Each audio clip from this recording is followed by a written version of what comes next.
Hello and welcome to this session at the Designers Fiesta. This time what we're going to look at is making better graphics for TV using Photoshop. Now, if any of you have ever tried making graphics before for TV, you may well have found yourself disappointed with the quality of how the image looked once it hit the TV screen compared to how it looked on your computer when you designed it. And there are a number of reasons for this.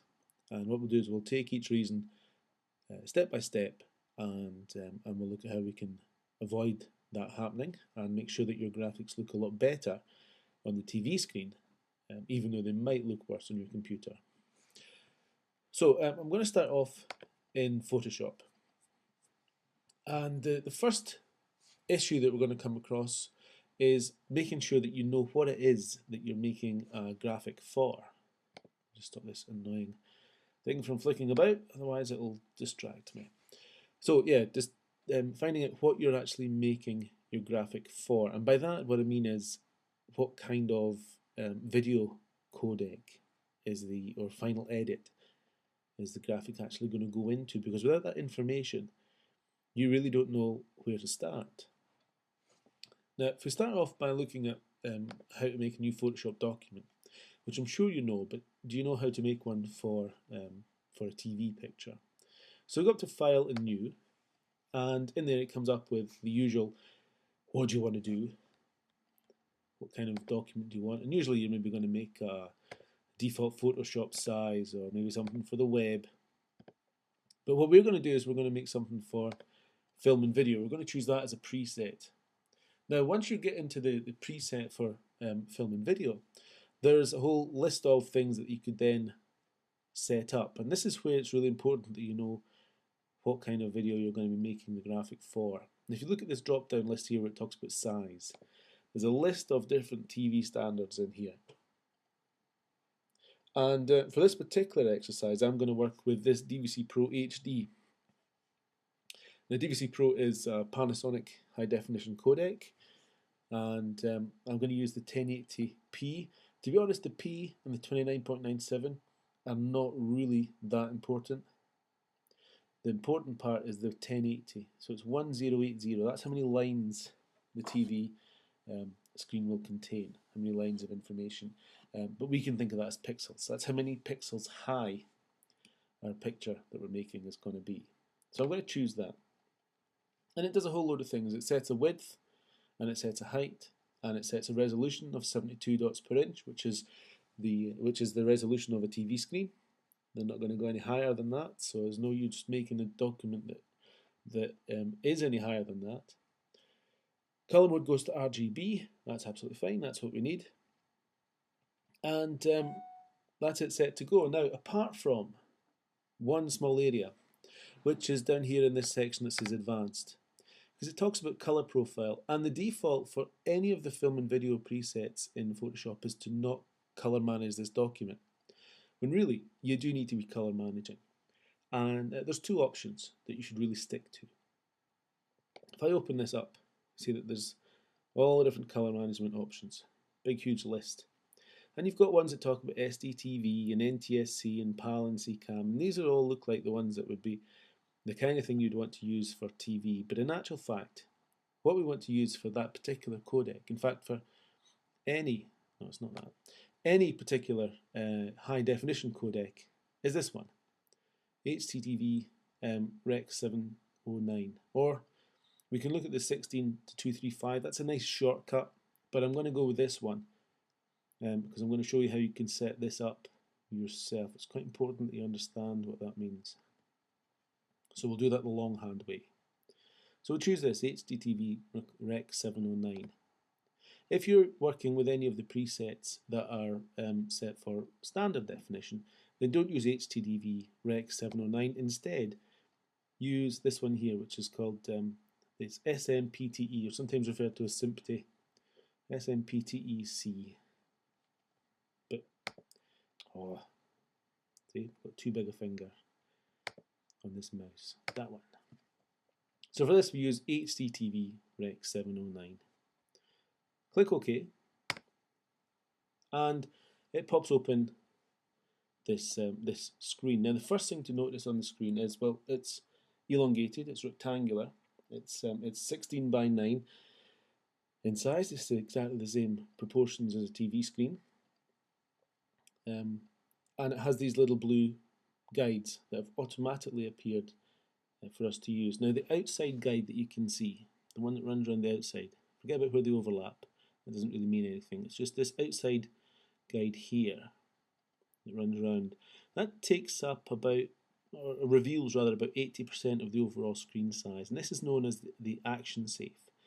And the idea is, if you're doing any video editing, that anything that's really important to the movement or the overall scene should be sitting inside that frame there, because there's a possibility with the different scan sizes of TV screens at home that some people might miss some of the areas around here. They might just get cropped off by the TV itself.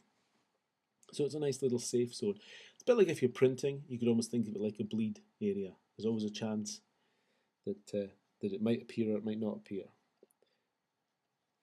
And then the other line, the one that's inside there, sits at about 60% of the overall picture size. And this is known as your title safe. It's an extra safe area where if you're putting any important text or graphics that you want people to be able to read, put them inside that area and they'll be guaranteed that they can see it. Nothing worse than if you're working on a news program and you bring up a president's name or someone important's name and the first 4 or 5 letters are cropped off by people, for people with smaller TVs. So we'll just make sure that it sits inside that space. Now for us, that outside area isn't so important, but the inside area, that definitely is, because when we want to put text and things in there, we'll have to make sure they fit into that space.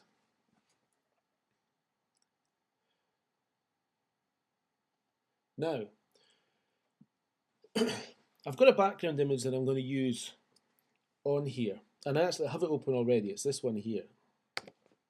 And it looks, at this stage, like that would fit quite happily onto the display I'm wanting to work with, and everything would be hunky-dory. There's a slight problem. If I go and have a look at the preferences or the settings for this, if I go up to the view settings and go down to where it says pixel aspect ratio, you'll see that it's set to square, which is exactly what would happen with all photographs and all images that you bring up in Photoshop. They're automatically set to square pixels. That's absolutely fine. Where it's not so fine is once that hits a TV screen, because once it hits a TV screen, it no longer will be displayed by square pixels. Instead, it'll be displayed by rectangular pixels.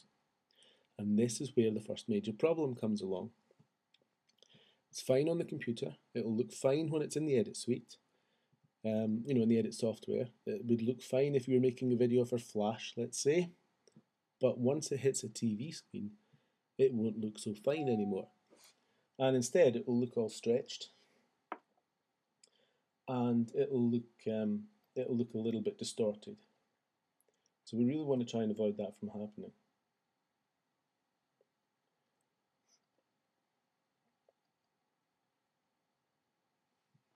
Now, if I look at the TV screen, this is the preset I made for my TV, and I go up to View, and I look in the pixel aspect ratio, you'll see that this is displaying with a pixel aspect ratio for DVC Pro HD 1080. And it has a ratio of 1.5, which means it's about each pixel is half as times wide as it is high. So 1.5 times wider than it is high, giving it that rectangular shape. And Photoshop, certainly CS5, earlier versions like CS3, they don't have this. So it becomes a little bit more problematic. Has an option where it has this pixel aspect ratio correction. Now what this means is that whilst what you're doing in Photoshop, the display in front of you because you're on your computer, will still use rectangular pixels, it will artificially compensate for that and make it look the way it's going to look once it hits TV. And you'll see later on when I switch that off just how dramatic the difference can be. Now, let's just separate these two images out. This image here, this rugby stadium, is the one that I want to have as my backdrop. I'm going to build graphics up on top of this. But it's on the wrong pixel aspect ratio.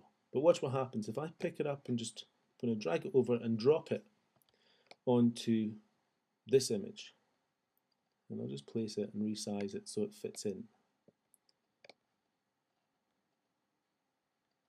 Let's just tidy that up.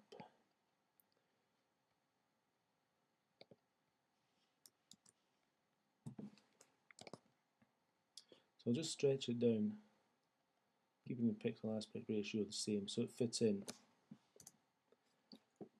Okay, now remember that was a square pixeled image. I've now put it into this rectangular pixeled image, and that should in theory have caused a problem. But Photoshop, being clever, has managed to work that out for itself and knows what to do and has helped me along the way, and has in fact converted this into a rectangular pixeled image from that square pixeled image because I added it to my TV image. And that's really important. If I just started to go to work on the square pixeled image, which is probably the way that you've done it in the past, there would have been all sorts of problems later on. But because I'm set up an image specifically for TV and now adding things to it, Photoshop takes care of it for me. In fact, if I go up to View and Pixel Aspect Ratio, I'm still looking at it as a rectangular image, or a rectangular pixeled image, and in fact if I switch off the Pixel Aspect Ratio conversion or correction, you can see what happens. That is what Photoshop is actually creating, with in mind to at some stage when it hits a TV screen, it will be stretched across with the rectangular pixels and will therefore look normal again. It won't look that elongated, kind of stretched way. Okay, so that is a major help. Now, I've got a couple other images that I'm going to add into here. I'll just open them up. In great Blue Peter style, they're all ones that I've made earlier. So I've got PSD with this rugby player selected. I'll bring that one in. And I've also got a PSD with another player selected. There we go. So these have both got selections round about them. I'll just load each selection up. There it is. I'll do the same on this one. There they are. And let's just put us into a nice 4-up view. In fact, I don't need this one anymore, so I'll get rid of that just in case I get confused. Easily done. Now, if I take this picture, there's the guy. I'm just going to bring that over. I'm not going to bother making a mask or anything. I'm just going to bring that selection over and place him on my image. And I'll do the same with this one. Bring him, drop him on. Yeah, I'm getting a warning. That's okay because we'll be messing around with the colours anyway. And there we have it. Now, let's just tidy things away. And there's my overall picture with my two players in position. Now they're not scaled, they're not the right size or anything else. Otherwise, it's a bit unfair, one being that much bigger than the other. So we're still to resize them and everything else. But again, these pictures, these two photographs, have come from square pixel images and have gone onto this rectangular pixeled image, and Photoshop has worked out what it needs to do to prevent any distortion, and they're both fitting in there absolutely fine. Incidentally, an important element of working with graphics for TV is if you are going to resize, which I didn't do with the background, but I couldn't find a decent background image, so I just had to live with that one. If you're going to resize, it's better to work with larger images and take them down slightly. Mainly because if you're working, when it comes to this editing, and we'll have a look at it later, the larger the image is when you put it into the edit suite, the more flexibility you give an editor to perhaps maybe make players shrink, for example, on screen. So rather than them just being static, you could put a little bit of movement. And there you'll really see that shrinking the picture down slightly was far more effective than making it grow because of that low resolution. So if we take Mr. Wilkinson here, and I'm just going to transform this image down, just bring his size down a little bit. So I can just do it here, because I can't see the edges. It's a bit better. and I'll put them in. Don't be too careful about placement. Just get it looking not too bad. Yeah, about there. So see him kicking the ball. I don't want to see the fact that his feet disappear a little bit. Yeah, I'll take that one. And if I take Mr. Parks, I'll do the same with him. We'll just reduce his size down as well until I'm happy with the overall image. There we go. It's kind of got a feel that they're both trying to kick the same ball. That'd be an interesting. I'm sure that's football, not rugby, but there we go. Okay, so they're in place. Great. That's my graphic started. And at least I know that the aspect ratio of the picture is correct. And when it goes onto a TV screen, it won't look odd. There's my Photoshop image. That's the actual real image I'm making. But this is what it will look like on a TV. Okay, now, first thing we need to tackle is the brightness, the overall brightness of the picture. Because whilst I'm looking at a screen here that can show me from a luminance range from 0 to 255, when I'm looking at it on a TV screen, that is somewhat restricted down to 16 and 235. So the maximum level of black, or perhaps I should say the minimum level of black, is not 0, but is 16. So it's really just grey. And the brightest you can push the white is not 255, but 235.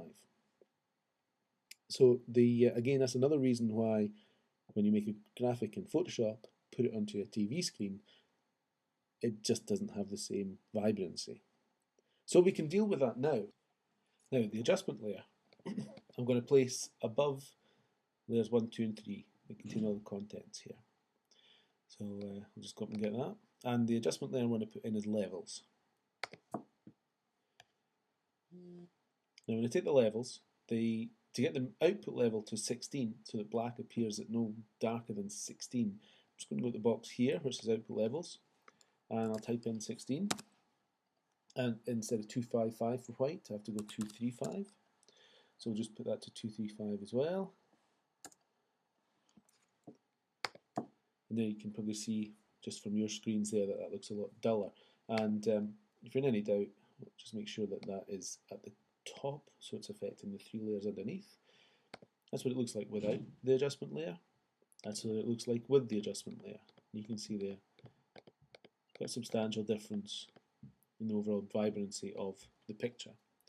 But that will have made a major difference to how it's going to look on the TV. Okay, but it's not just the luminance that is restricted between 16 and 235. Color is also affected by the same thing.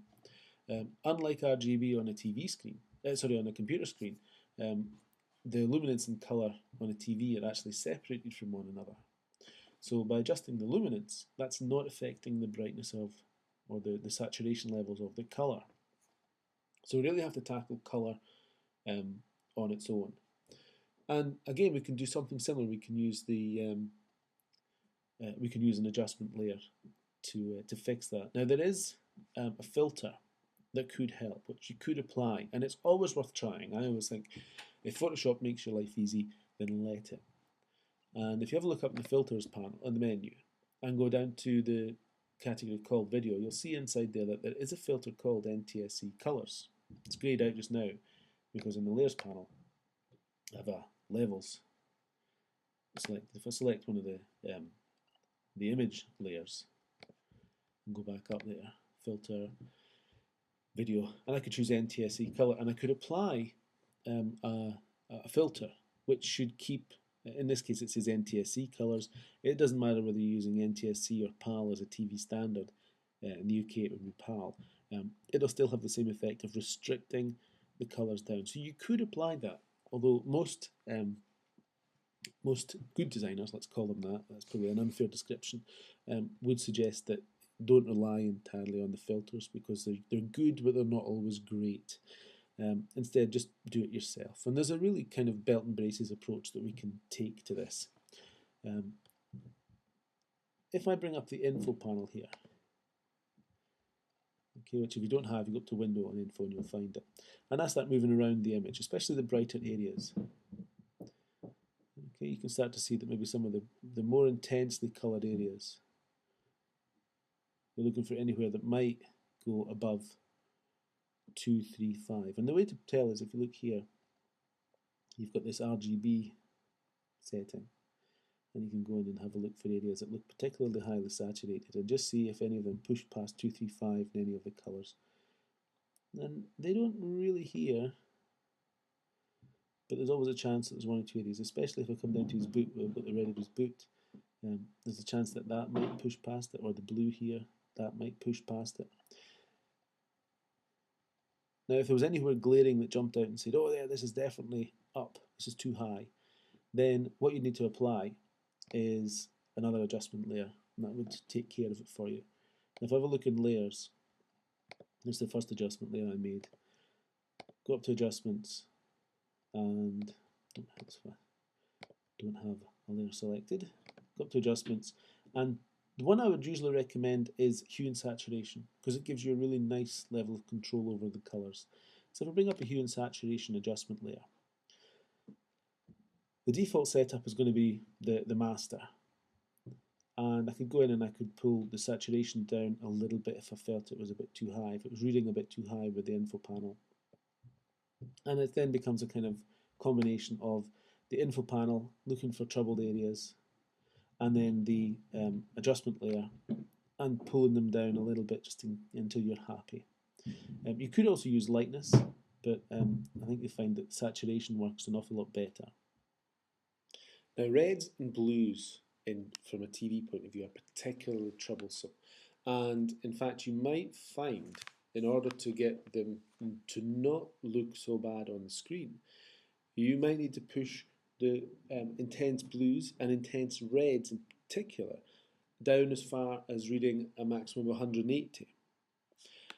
So in this case, you can see if we just focus on this boot here, you can see that there's quite an intense red at the back of the boot, and there's also a streak of quite a strong blue on the sides of the boot as well.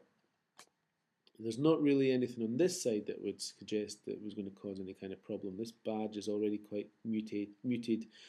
So is the ball here. The blues and the reds are very quite mute already, so that should be fine. But this is a much more intense and vibrant image. So this red and blue here we're focused on. And again, if I take the info panel and I go over that red, you can see there that we're reading, in parts, we're reading well over the 180. Same for the blue. And some elements there. You can get it to go beyond the 180. So that adjustment layer that is controlling the hue and saturation, rather than it focus on the overall image, if I go to this little drop down menu here, it says master, and change it to, let's say, start off with the reds, I can apply a limiter which allows me to just tweak the reds on its own. You can see you get this little section down here to show the reds are being affected only. And I could pull the saturation of the reds down further without desaturating the whole image. I could take it all the way down so that his boot becomes black. The only problem is that, there's a lot of red across the whole image. So the players go a bit peaky as well. I don't want to lose all of the red, but I do want to desaturate the red enough that it loses the intensity of red that I had earlier. And so I'll pull it down, and if I go back to the info panel and I can go over that red,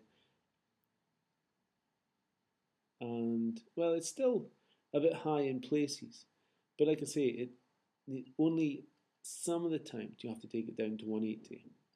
You could go as far as that if necessary, but I'm not trying to advocate that you must take the red levels down to 180 and and no higher. Okay, that should make a difference. If necessary, I could pull it down further. Now, using the same adjustment layer, if I now change it to the blues rather than the reds, I could do the same with the blues and say, I'll take the blues out a little bit more as well.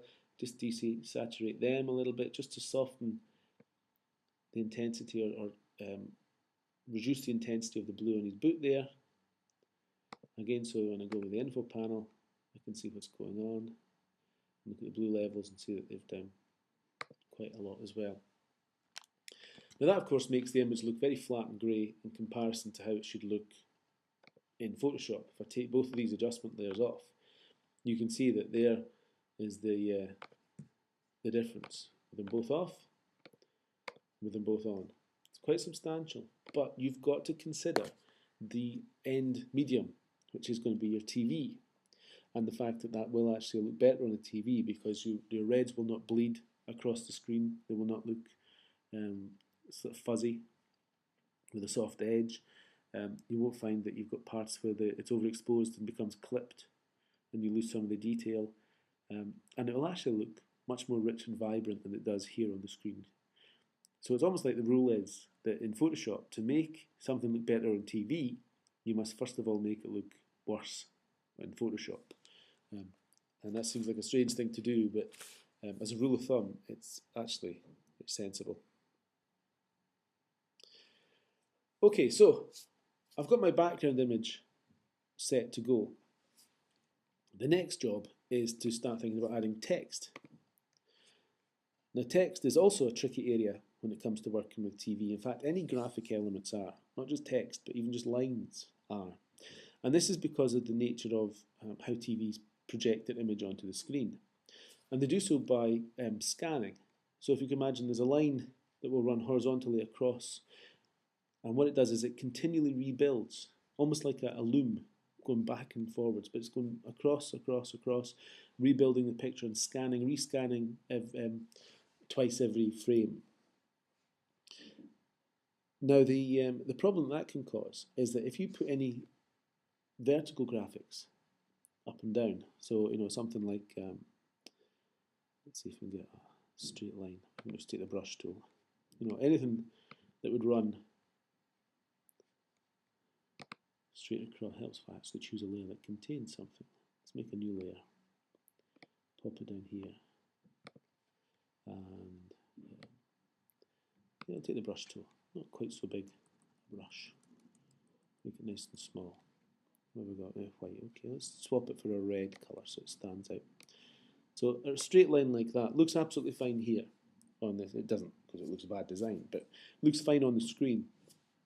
But when that hits a TV screen, it can end up looking more like that, roughly, where you see steps.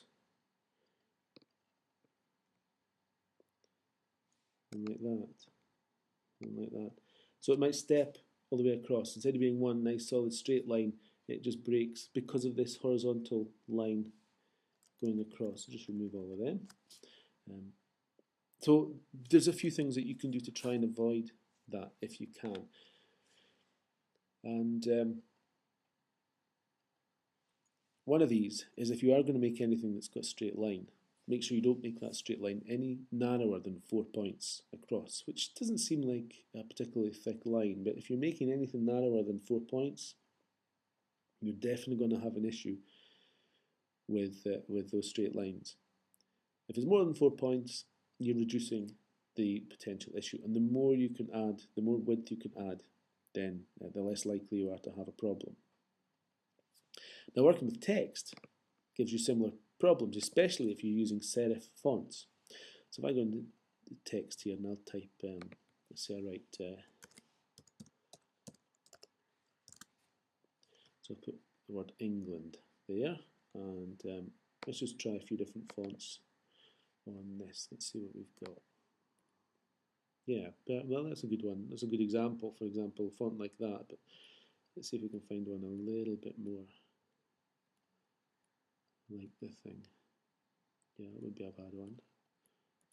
Perfect. What's that? Mysidia calligraphy. A font like this. Now the problem with something like that as a font is that, fine, in some parts the lettering is nice and thick, but where it thins out, because it's a serif font, so all these little strokes and ticks and little embellishments that are running off the letters, they might cause the same kind of problem. You'll see that nasty stepping going across there, that sort of split you really want to try and avoid. So, simple rule when you're working with text is stick to a sans serif font. So if there, for example, is impact, I might even just go for capitals on that one instead. And if the option's available to you, use bold rather than normal. And try and avoid italic as well, because that can give you the same kind of issue. But bold text always reads better on a TV than it does on a computer.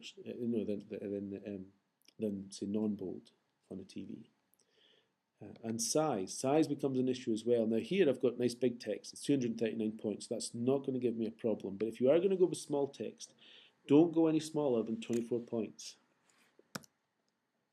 Now 24-point text on a TV screen is very, very small. There I've just made that 24-point text there. It's almost you're talking small print kind of level. And in most cases, you would not put text onto the screen at 24 point if you wanted people to actually be able to read it. Can you imagine something that small on your TV and you're sitting halfway across your sitting room trying to watch it? You wouldn't be able to read that, not without really, really good eyesight. So 24 points is actually a very reasonable size, but still one that's worth sticking to. No smaller than that. So there we go, we've got England. Let's just add a little bit more. In a new text layer. Let's put V, and I'll just bring the size down on that one.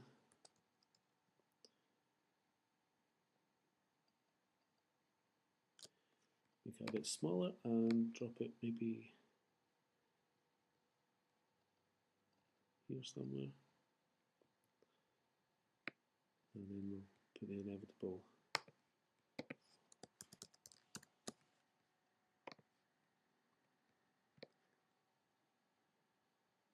Put that in as well. Now, I didn't intend to make it quite that small. Let's just check what that is. It's 216, so just add to 216 as well.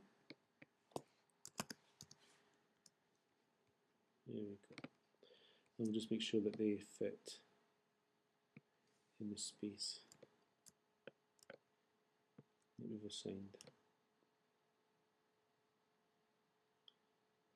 The horizontal lines are absolutely fine. You can have them as thin as you like because the TV will scan horizontally and you won't see a problem. But anything that leaves a horizontal, that would. Oh, just noticed a slight problem. Look, I've put my D of the Scotland over the edge of that line. So again, you really want to try and avoid that. So what I'll do is I'll take the 3 layers and just move them all at the same time. It's a slightly easier place. Okay, so that text will fit in quite nicely on my screen as well. Now, what I'm going to do, just to add a little bit of punch to these, is I'm going to put a layer effect on each one. Well, incidentally, make sure when you apply your text layers that you put them underneath the same adjustment layers that are controlling the levels and the saturation as the photographs. Otherwise, if they end up on top, they won't be adjusted. And when you put them into your TV screen, they'll be clipped, they'll be too bright, all sorts of terrible things will happen. They'll just not look good at all. So make sure they stay there. So I'm going to go in and I'll add on well, we'll do it to the text layers as well, but I'll start off with the players. So I'm just going to have a wee go with a wee outer glow, just a subtle one. In fact, actually the default one would actually do, just to lift the players up a little bit and give them a little bit something. There's an effect, an outer glow effect on that layer. I'll just copy that layer style and I'll take the other player and I'll paste that same layer style onto him, and I'll take the 3 text layers and I'll paste the same layer style onto them as well. There we go. That gives us a graphic that we could potentially work with.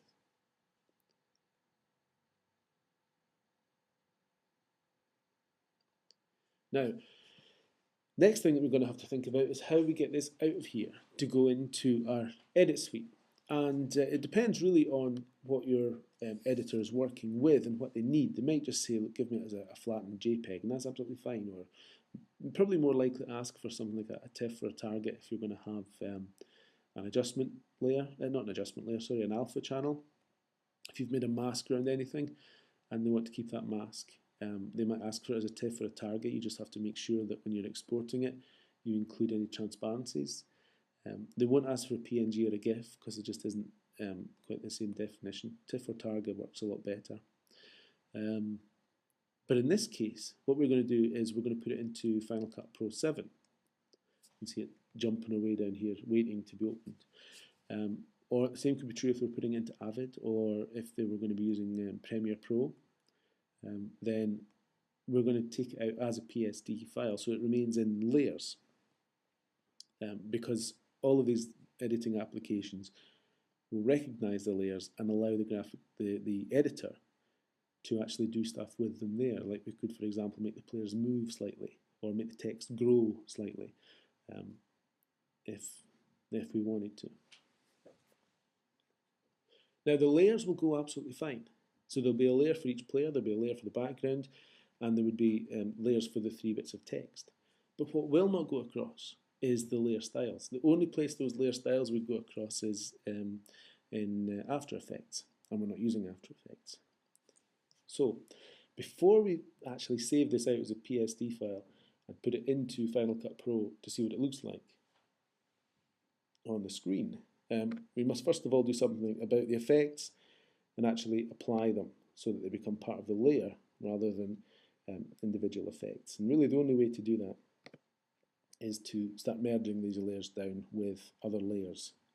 So if I take this blue player, the Dan Park, this player here, and I'm going to add another layer, and I'll just drop it underneath. So there's my image with the glow, and there's a blank layer underneath. And if I select the two, and if I go to the little sub-menu here, for example, I can choose to merge the layers, or I can press Command or Control if you're using a PC, and just merge those two selected layers together. And then there's no longer an effect being applied, it's actually just part of the pixels of the layer. That will now go into the video editor without any fuss. I'll do the same for the others as well, just keep adding, wrong place, keep adding new layers, select the layer with the effect and this blank layer, and again this time I'll do Command E or Control E if you're using a PC, and that'll merge those together. Same again for the text. Now I could put the text all in the same layer and merge them all together, and that would be fine as well, but I would reduce the number of options the editor has in being able to create motion, to add motion parameters to the graphics. So the England v Scotland would have to move together, whereas with this I could always move one and then the other, which might work, that little bit better. So I'll just quickly basically rasterize all these effects as effectively as is what I'm doing, really.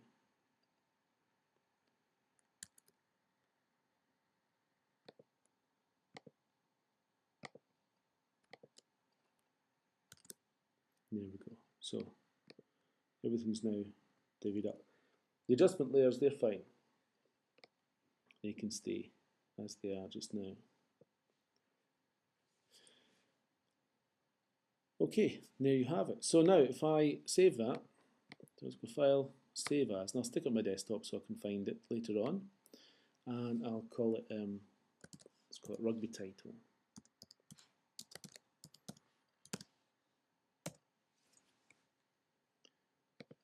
And click OK. Now when I go over to Final Cut Pro, here we go. I'm going to click over to Final Cut Pro. Here, for example, just as an idea of what we were doing earlier on, there's the JPEG of the square pixeled rugby ground that we were using before. So this is a square pixeled image. The sequence that I'm working on in Final Cut Pro, I should show you. If I go to my sequence settings, the sequence is DVC Pro HD 1080i. Okay. And the aspect ratio is 16:9 there, 1440 by 1080. If you remember the sizes when we started off in Photoshop, that's exactly the same size. So the presets on this are the same thing. And if I bring that rugby JPEG down and I'll put it on my sequence, over here, apart from the fact it's immediately overexposed, you can see that these green lines and this warning triangle is telling me that it's too bright in some areas. And the red areas, if you can make it out on your screen, but there's some red lines showing the bits that are really too hot, and the green are the bits that are just getting close to being too hot, too bright for a TV screen. It fits. So you think, well, what's he talking about with this rectangular pixel? But what you have to remember is that I'm using a computer. You're looking at a computer screen that uses square pixels. So what's gone in there is a square pixel version of what I would see on a TV. Unfortunately, I can't show you what it looks like on a TV with a screen recording, but had it been put up onto a TV, the rectangular pixels of the TV would make that look slightly more stretched than it actually is. And that's where the problem lies. That's why things look okay on the computer, but they don't look okay once you put them out onto a TV. We'll just get rid of that. And let's bring in the graphic that we just made.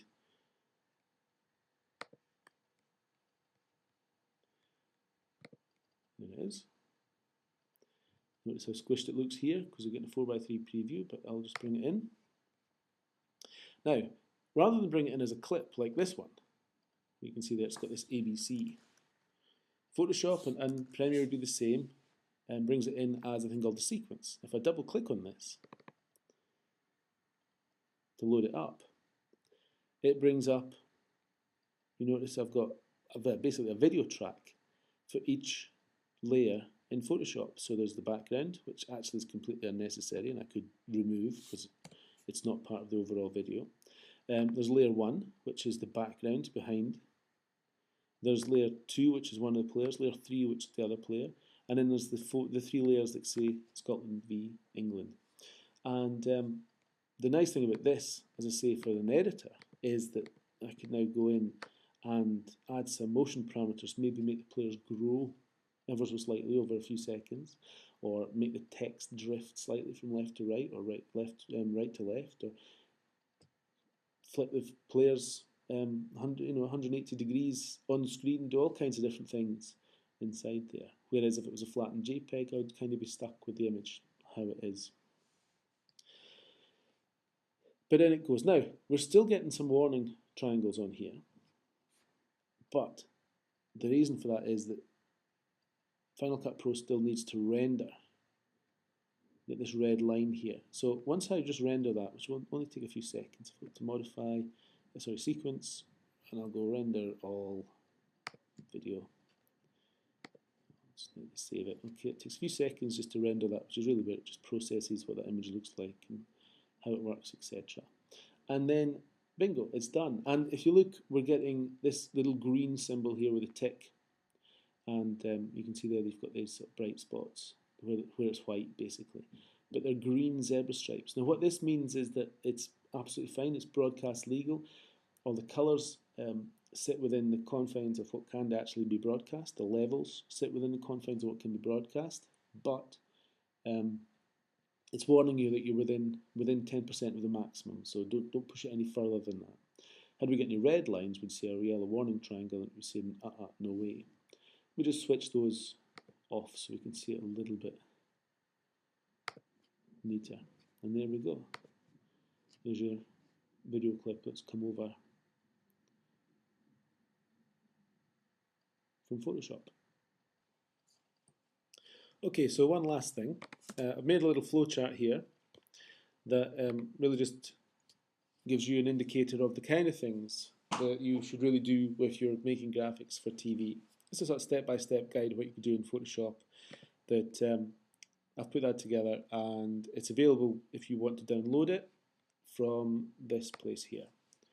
So if you take note of that URL and just type that in and go to it, and we'll start downloading that as a PDF, and you're very welcome to use it, keep it, or just ignore. It's entirely up to you. Thank you.